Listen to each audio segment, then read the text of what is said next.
بسم اللہ الرحمن الرحیم۔ حضرت سلیمان علیہ السلام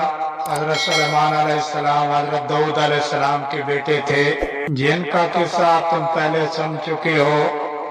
قرآن پاک میں آپ کا ذکر سورۃ بقرہ، سورۃ انعام، سورۃ انبیاء، سورۃ نمل، سورۃ سبا، سورۃ زہر میں اللہ تعالیٰ نے آپ کو بھی نبوت اور بادشاہ دونوں عطا کی تھی۔ انسانوں کے علاوہ جن، ہوا اور جانور بھی آپ کے تابع کر دیے تھے۔ آپ ان سب کی بولیاں بھی سمجھتے تھے اور بولتے تھے۔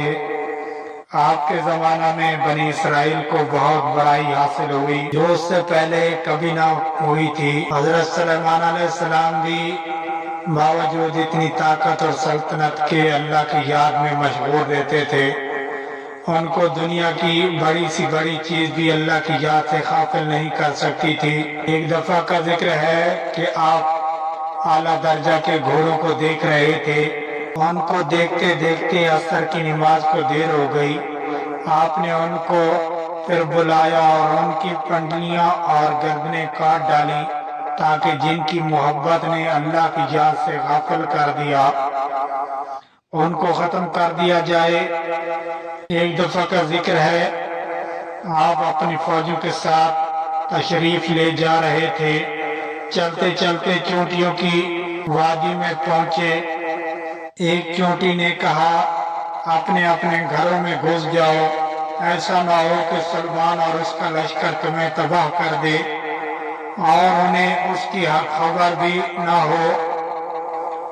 آپ چونٹیوں کی بات سن کر مسکرائے اور کہا کہ اے اللہ، مجھے توفیق دے کہ میں تیری نعمتوں کا شکر ادا کروں جو تو نے مجھے اور میرے ماں باپ کو دی ہیں، اور ایسے نیک کام کروں جن سے تو خوش ہو، اور اپنی مہربانی سے میرے مرنے کے بعد مجھے اپنے نیک بندوں میں داخل کر۔ ایک دفعہ کا اور ذکر ہے کہ آپ نے پرندوں کی حاضری لی تو اس میں حدود نظر نہیں آیا۔ آپ نے فرمایا کہ اس کی غیر حاضری پر ہم اس کو سخت سزا دیں گے یا ذبح کر دیں گے، ورنہ اس غیر حاضری کی وجہ بیان کرے۔ تھوڑی دیر بعد ہدہد آ گیا۔ اس نے عرض کیا کہ سبا کے شہر سے بالکل صحیح خبر لے کر آیا ہوں۔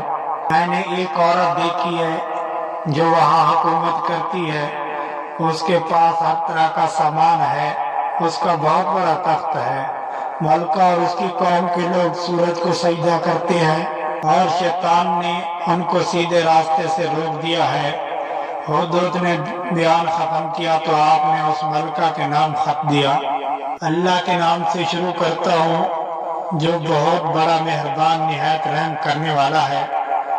ہم سے سرکشی نہ کرو اور فرما بردار ہو کر ہمارے دربار میں حاضر ہو۔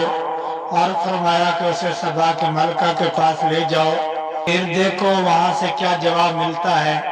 سبا کی ملکہ نے، جس کا نام بلقیس تھا، یہ خط اپنے درباریوں کو پڑھ کر سنایا اور ان سے پوچھا کہ تم اس کی بابت کیا کہتے ہو؟ سب نے یک زبان ہو کر کہا کہ ہم بڑے طاقت والے اور بڑے لڑنے والے ہیں، ویسے آپ کو اختیار ہے جو حکم دیں۔ ملکہ نے کہا بادشاہ جب کسی شہر میں داخل ہوتے ہیں تو اسے تباہ برباد کر دیتے ہیں، اور ایسا یہ بھی کریں گے۔ میں اس کے پاس کچھ تحفے بھیج کر دیکھتی ہوں کہ میرے ایلچی کا کیا جواب لاتے ہیں۔ جب ایلچی تحفے لے کر آئے تو حضرت سلیمان علیہ السلام نے فرمایا تمہارے تحفے تم ہی کو مبارک، تم انہیں واپس لے جاؤ۔ جب ایلچی نے واپس جا کر بلقیس سے حضرت سلیمان علیہ السلام کی باتیں کہی تو وہ دربار میں حاضر ہونے کی تیاریاں کرنے لگی۔ ایلچی کے واپس جانے کے بعد حضرت سلیمان علیہ السلام نے اپنے دربار والوں کو حکم دیا کہ ملکہ کے تخت کو ہمارے پاس لا کر حاضر کرو۔ ایک بڑا دیو بولا کہ میں اس سے پہلے کہ آپ دربار سے جائیں آپ کی خدمت میں پیش کر دوں گا، مگر ایک شخص اور کہا جس کو اللہ نے کتاب کا علم دیا تھا۔ اس نے کہا میں آپ کی آنکھ جھپکنے سے پہلے تخت لے آؤں گا۔